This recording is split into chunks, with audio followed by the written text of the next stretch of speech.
Bro, think he could dunk on me. I'm showing his defense though. Yeah. Real defense. NSTG, man. Yeah. He think he cold. Watch this. Move, son, move. Move. Hold on. So high. Come on. I'm about to fly. Oh! I got that!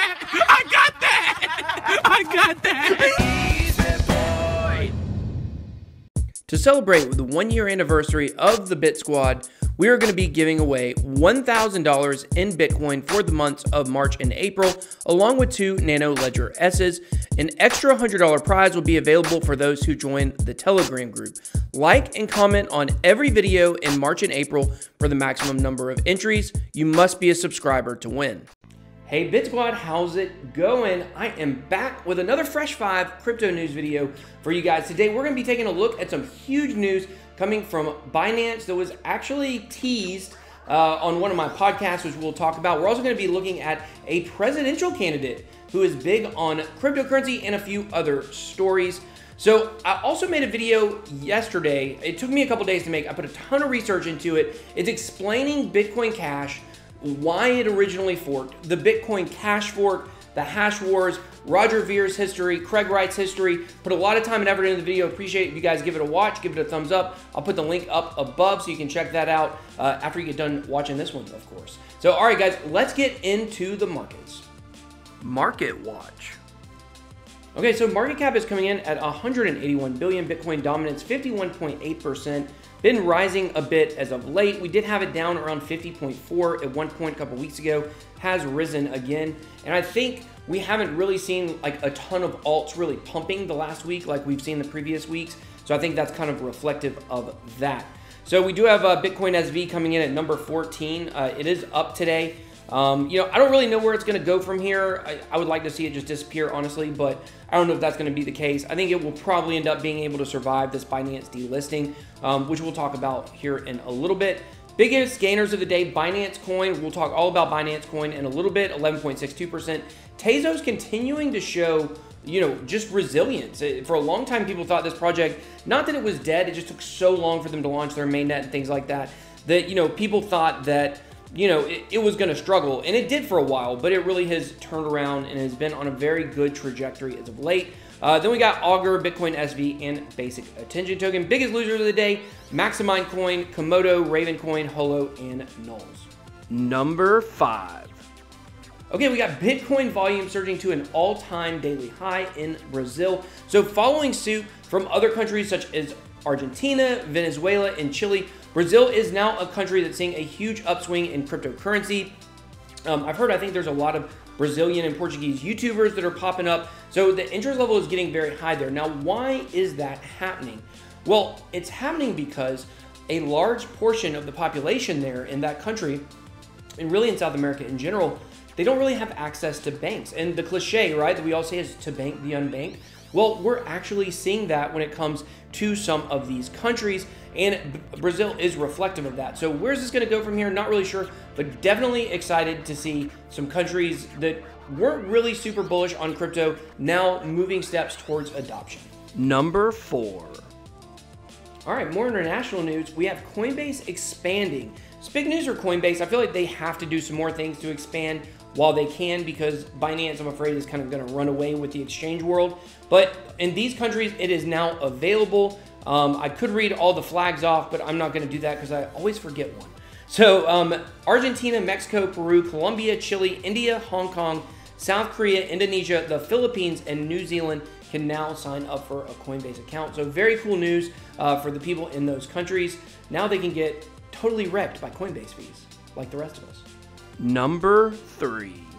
Okay, now we have a pro-cryptocurrency candidate for president, Andrew Yang. You may know him from Yang Bucks, his own cryptocurrency that was available going around on Twitter recently. I got 1,000 Yang Bucks, so definitely going to be rich. So before I really get into this story, this is what I want to say about this. So I don't talk politics really on my channel unless it's related to cryptocurrency. But I'm going to talk about politics for just a minute here because I'm kind of torn about this, right? Because there's almost nothing that Andrew Yang stands for that I'm for.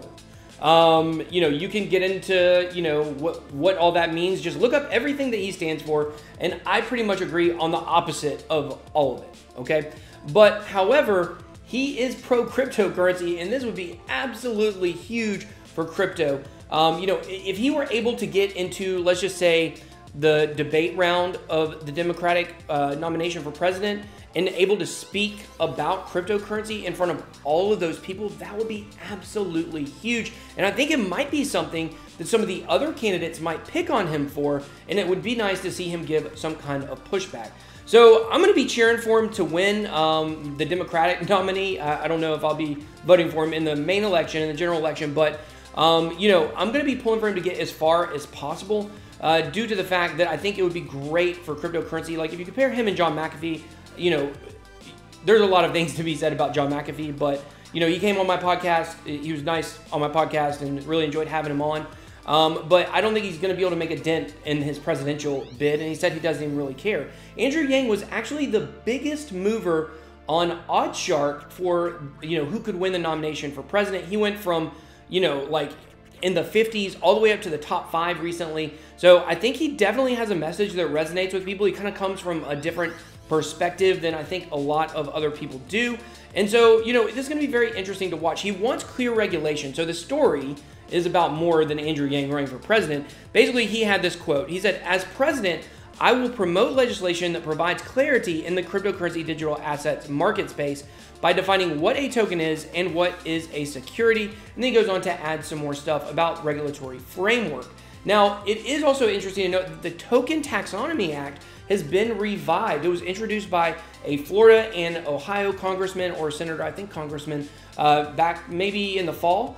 And it died. It didn't get pushed through or anything like that. They've recently revived it, and I think this is something that more and more people are looking at. And Andrew Yang made a really good point, you know, in a quote where he said, one of the problems is our own states can't agree with how to regulate this, and sometimes there's conflicts even within the states regarding their own rules for cryptocurrency. So, you know, if you want to trade cryptocurrencies, you know, like you can check out my description, my link in the description below for Signal's Profits. You know, I've told you guys before, I'm not shilling it. You know, if you guys want to sign up, that would be really cool. It's in the link, but don't sign up if you don't have a decent chunk of money in cryptocurrency. It wouldn't make sense for you. But I look at all those trades on Signal's Profits, and I just think, you know, we're supposed to be taxed on every single one of those trades. So it makes it very difficult for a trader to be able to really make money. You have to have such a high, you know, a high reward, you know, system versus your risk in order to make up for the amount that you got to pay in taxes. So that's not something that I believe is going to last. I think that number one, it doesn't make sense. And number two, I think it's going to be too hard as cryptocurrency grows and moves more in the mainstream for the IRS to keep up. I mean, people can make thousands of trades in a year very easily can make thousands of trades a year. And I don't think the IRS really has the manpower to go over and audit everybody when it comes to, you know, cryptocurrency. So I do think we need more regulation. I do like that Andrew Yang is running for president. I like seeing the fact he moved up in the rankings. And, you know, there's a lot of train wrecks over there on that Democratic side running for president. So people would argue the Republican side is also a train wreck. But you know, I think it's going to be a really interesting show to watch, you know, over the next year as we move towards a nomination. And then the election in America in 2020 is going to be the craziest thing you ever saw. Number 2. All right, so before we get into talking about Binance, let's knock it down a few notches. So centralized exchanges in a decentralized wonderland. Found this on Steemit. Basically, the premise of the article is this. As a crypto community, is it hypocritical for us to prop up the most centralized company maybe in crypto as the leader of the entire crypto space, which it is right now in Binance? Is it hypocritical for us to do that when all we talk about is decentralization? And it's an interesting question. It really is. If you've watched my channel for a while, you know I've brought up this question many times. I believe Binance is too powerful. I would like to kind of defend the decision they made to delist BCH SV because it felt like that was more consensus by the community at large, the Binance community, the crypto community at large, kind of like Kraken ran a poll that showed that. I felt it was consensus. I felt like he kind of put that original you know, tweet out about delisting it as a feeler, and it was overwhelming, the response he got to it, and it just made sense for them to do it. And plus, I'm way against that coin to begin with. And if you still believe in that project, there's other places that you can buy it. So, is it hypocritical for us to do this, to use Binance? If you use Binance and you claim to be for decentralization, are you really helping out the crypto community? And, it's very complicated because you have to separate the fact of cryptocurrency in general and decentralization from Binance as an individual business. As a business, Binance has the ability to do whatever they want to make a profit. That's the truth. However, do we want to play a role in that when it's kind of poisoning the crypto community in general to have one player that has that much power? So just some interesting things for you guys to think about. We're going to be talking about in a minute big news with Binance and how bullish I am on Binance as a whole. But yet once again, we get in kind of this this tension between what's good for our bags and what's good for decentralization. Because if we're not careful, we can fully decentralize the world and then centralize it right over again. So definitely something we need to watch out for. The number one crypto story of the day. Okay, so here is the super bullish news on Binance. Binance chain launches, firm expects to execute mainnet swap on April 23rd.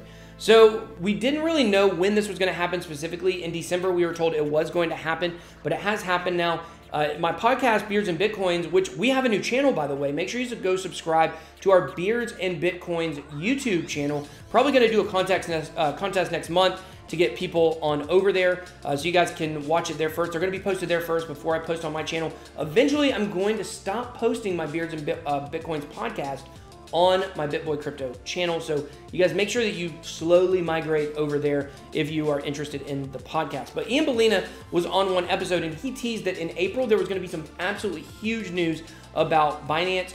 I heard some rumors maybe it was possibly margin trading, and that may still be in the works. But I think this is the big news that he was talking about. We've seen a big pump today from Binance, up I believe about 12 or 13%.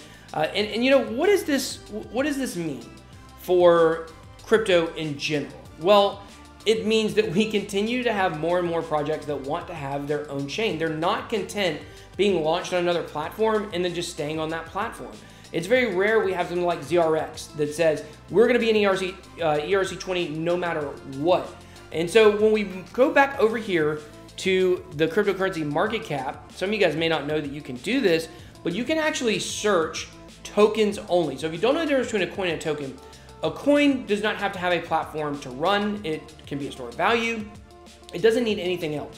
So Ethereum is actually a coin. A lot of people think that it's a token because there are ERC20 tokens, but Ethereum itself is a coin. All of the projects that are built on it are tokens. So on CoinMarketCap, you can actually look up tokens by themselves.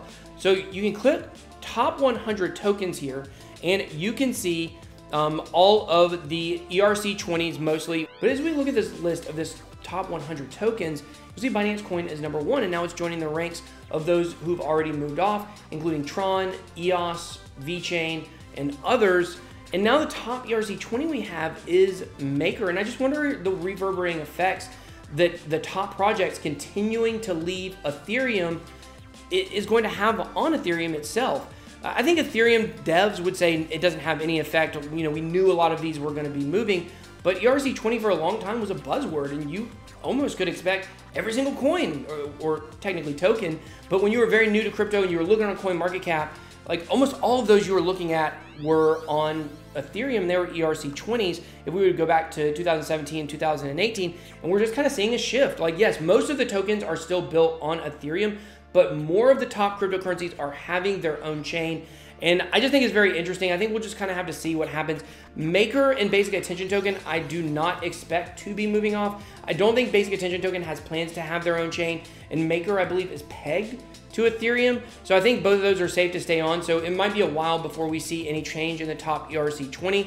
But, definitely something we got to keep an eye on. So hope you guys enjoyed this video. Hope you guys enjoyed a look at, we looked at a lot of exchange news today. And, exchanges are a very hot topic in cryptocurrency right now. So hope you enjoyed it. Smash the like button. Don't forget to check out my ABC video from yesterday.